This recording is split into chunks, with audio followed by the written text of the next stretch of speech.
Hey guys, how's it going? It's Al. Week 5 is here, and I have my quarterback rankings for you for this week of fantasy football. I'm going to go over all the guys that I have in my top 12, my QB1s for the week in order of my projections. So you may not agree with the order that I have some of these guys in, but hopefully you can use this as a start-sit recommendation sheet for your league. So if I have somebody ranked higher and you want to know who you should play, the guy I have ranked higher or the guy that I have ranked lower or unranked, play the guy that I have ranked higher. It's pretty straightforward and simple. I hope you enjoyed the video. Let's go. He's a legend. The Smiz Gang Listener League is posted for week 5, and it is way bigger. It's week 5, so they made it 5,500 people. This thing has filled really early the last 2 weeks. It's filled like midday to evening, like dinner time on Friday afternoon. They've added 1,000 seats to it. It's probably still gonna fill early by like midday Saturday to Saturday evening. So make sure that you reserve your entries quickly. Smizzle.tv/links has your link to join the league. This is not a lobby game. You cannot get in there by going to DraftKings. You have to use my link. The Smizzle.tv/links link is right there for you down below in the description if you click show more, or if you go to the comment section, right in the pinned comment, there will be a link to that link tree that will take you there to get into the listener league. $10 entry fee, 3 max, absolutely no rake. The best tournament on DraftKings. Go to smizzle.tv/links and join it now.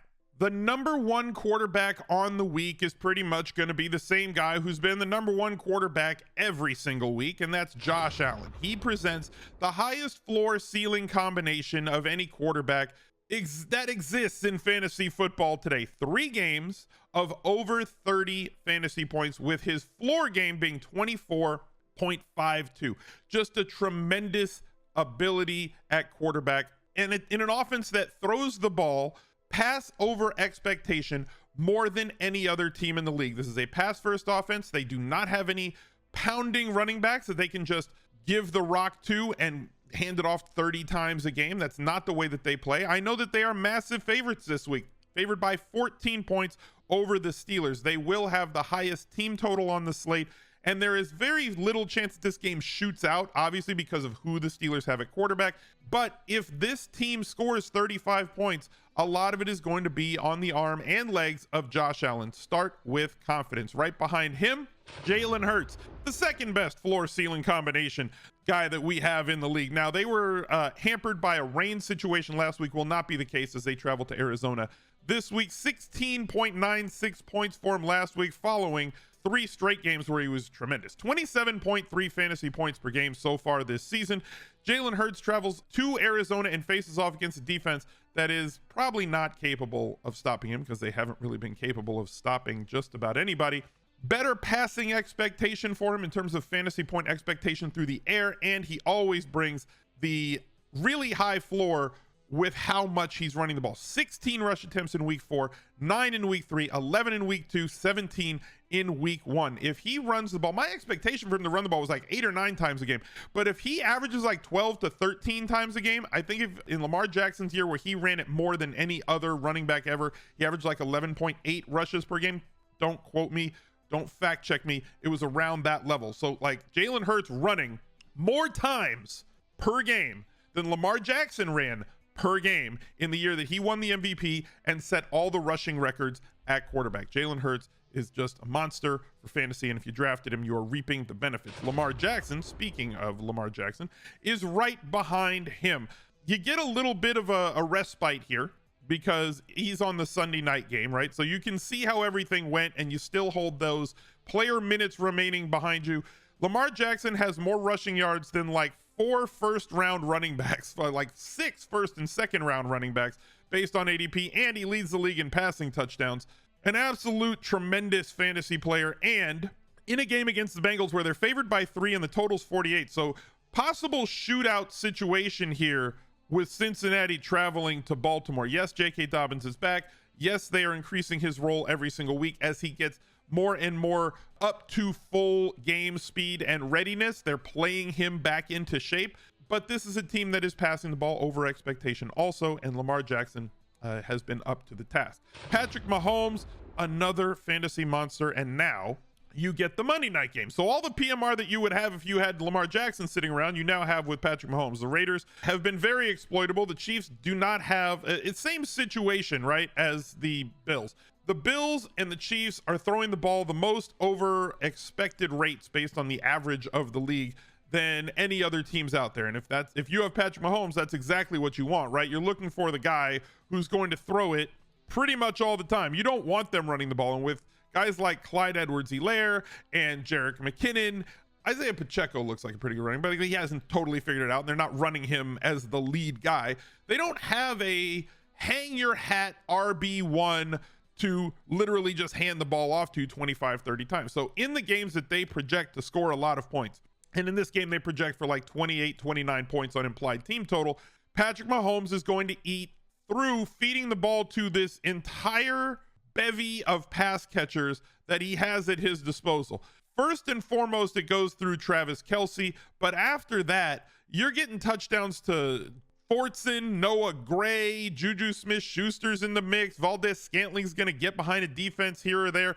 Hardman, like we've seen Justin Watson catch a long touchdown. Like they're utilizing literally everybody on the team, including the water boy, to catch passes from Patrick Mahomes. They've done a good job of scheming these guys open. Behind him, Tom Brady at number 5 this week. Once Tom Brady gets all of his pass catchers back, we knew that they were going to start throwing the ball a little bit more. This is what we kind of banked on with how run heavy they had been early in the season, right? So Godwin got injured halfway through the first game. Gage has been dealing with an injury. Against New Orleans, they lost Mike Evans getting into a fight with Marshawn Lattimore. He was suspended in week 3. They did not have Godwin for either of those weeks.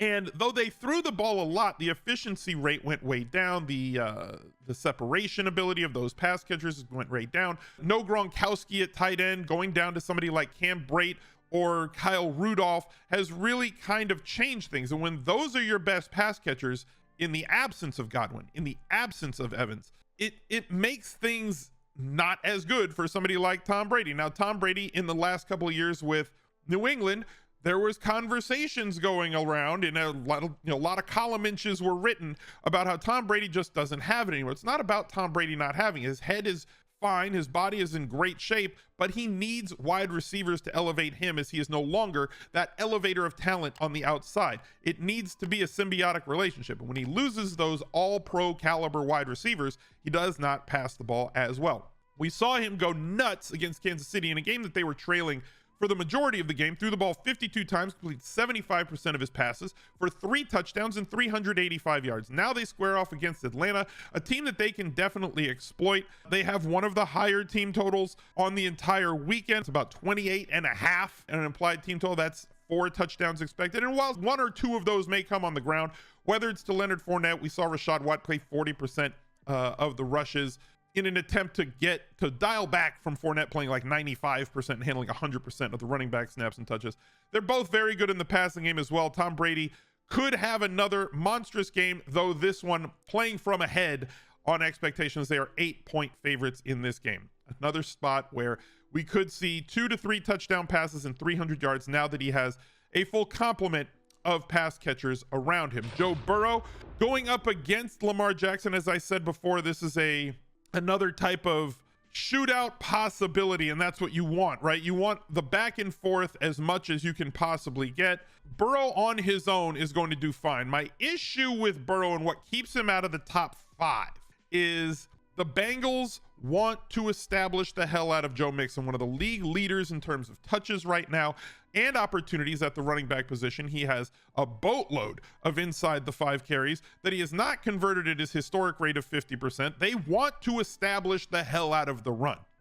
Aside from week 1, where they were trailing the entire game to Pittsburgh and they threw it 53 times, Joe Burrow, 36 attempts, 31 attempts against Miami. Now, what was encouraging against Miami is the offensive line looked a whole lot better, protecting Joe Burrow, keeping him upright instead of horizontal, right? Like, we like a vertical Joe Burrow. We don't like the horizontal Joe Burrow.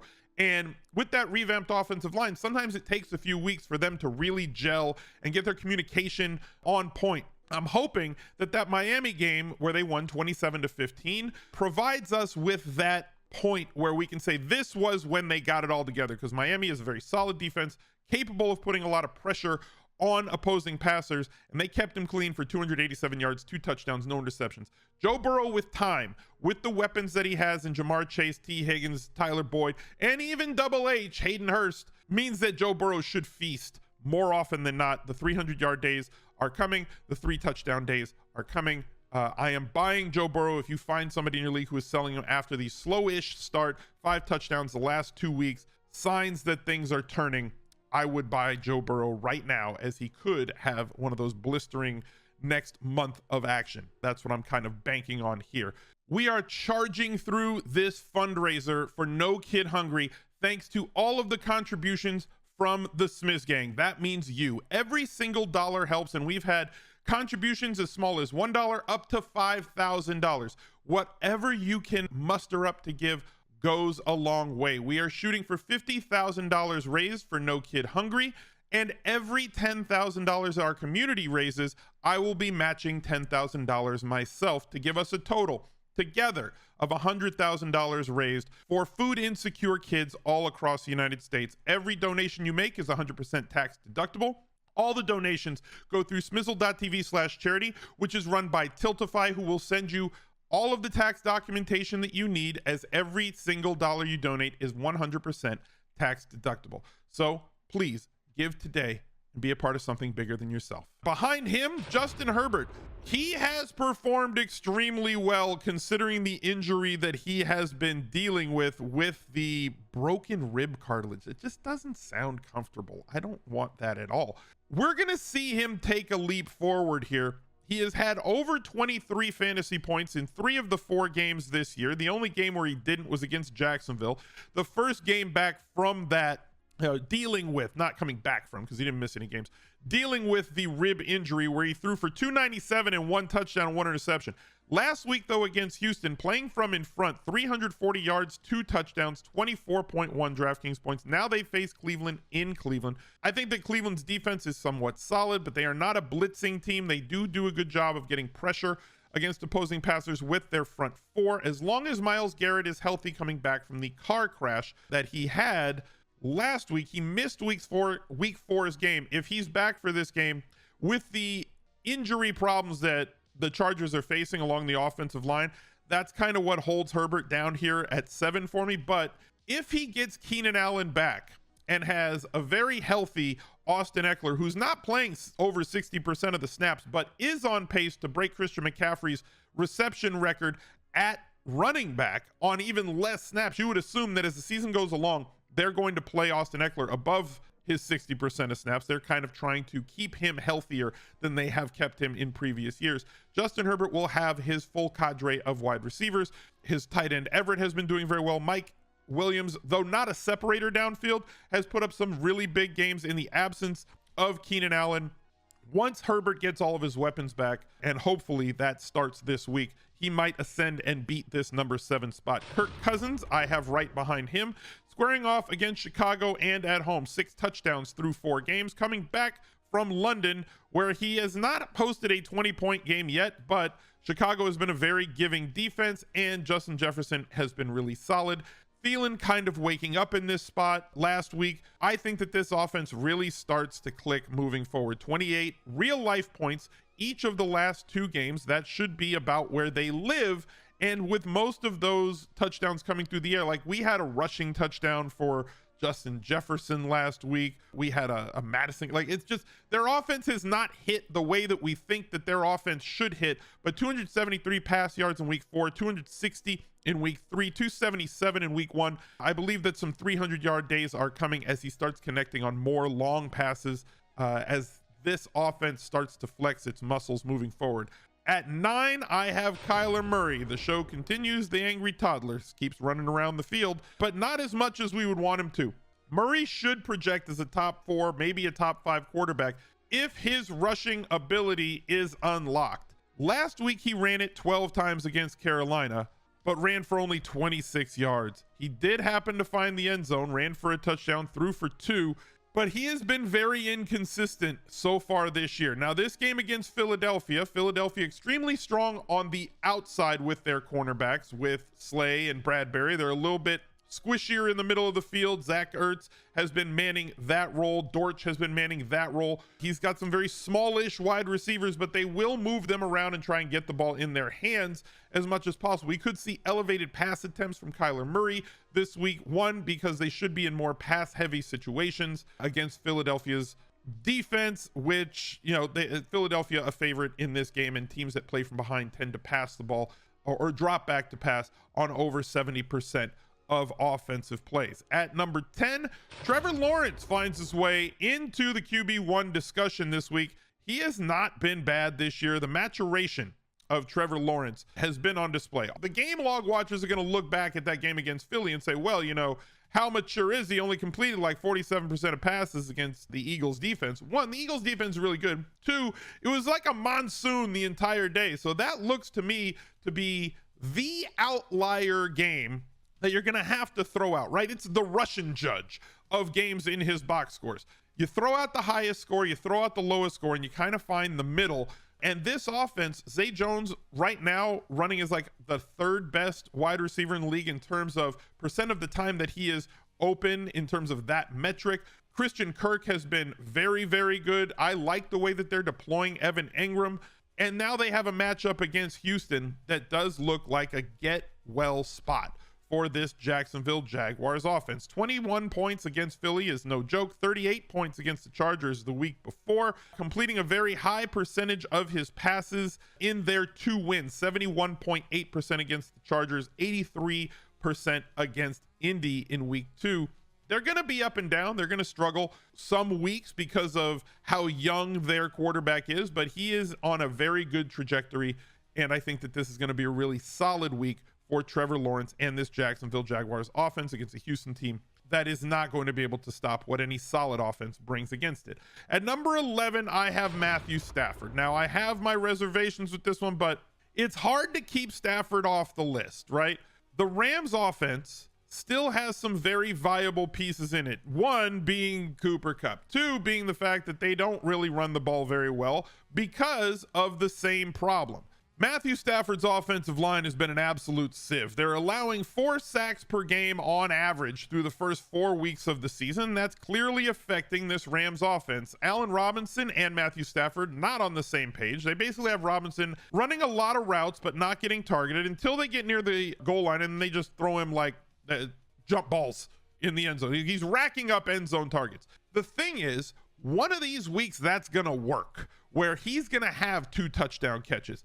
It's entirely clear that Cooper Kupp is unguardable in any situation and is going to rack up yards. And the yards and the catches that Cooper Kupp continues to rack up on monstrous amounts of targets does nothing but buoy Matthew Stafford's floor on a week in, week out basis. Now, Dallas's defense does a good job of getting pressure on opposing passers so far this year, one of the better pass rushes in the league, and the Rams offensive line has not done a good job. But anytime you expect something to happen, like most people are going to say Dallas's defense is going to sack Matthew Stafford like 8 times this week, things don't always happen that way. So I would not be shocked to see Stafford in a back and forth game against Dallas put up 275 with multiple touchdowns coming off of 2 weeks where he has not thrown 1 touchdown pass. The Rams, defending Super Bowl champions, have to find a way to right the ship, circle the wagons, whatever cliche you want to put on them. This does not look like a full-on get right spot, but it's more of a ascension to the mean based on talent that is available to them. Tyler Higbee has done a fantastic job. Cooper Kupp has been unstoppable. I think that Allen Robinson, with all the end zone targets that he is racking up, although some of them are uncatchable balls, one was defended very well against San Francisco this week. Matthew Stafford's going to have about 2 touchdowns in this game, and it's just a matter of whether or not he can rack up enough yards or get to 3 against Dallas's gambling defense. And my number 12 quarterback rounding out the top 12 is Russ Wilson. He lost a running back, but we have ample guys on the outside for him to throw to. 2 touchdowns last week. They're starting to figure things out a little bit offensively, even though they are not performing at the level that we thought that they would. I like him better than everybody else below him. If you have Russ Wilson and anybody else I did not talk about, I prefer Russ Wilson this week going up against Indy's defense that has really struggled, specifically on efficiency to allowed to opposing passers. So Wilson to Sutton, Wilson to Judy, and I don't know, whatever tight end, like Alberto has been relegated to the nether regions, and then you've got Sober and whoever, Andrew Beck running around at tight end. He did lose Javonte Williams, but that just does not really affect Russ Wilson. Yes, Williams is good in the passing game, but MG3 can catch balls too. Mike Boone has been a solid backup for years. They brought in Latavius Murray. I don't know how much he's going to play this week, but Russ Wilson probably going to have to rely a little bit more on his outside wide receivers moving forward. Hopefully we can see that start to materialize here with as open as Courtland Sutton has been, and as many targets as he has generated. Jerry Jeudy also starting to get loose a little bit. I think that this is a breakout week for Russ Wilson. Thank you guys for watching. Look out for another video right there. He's a legend.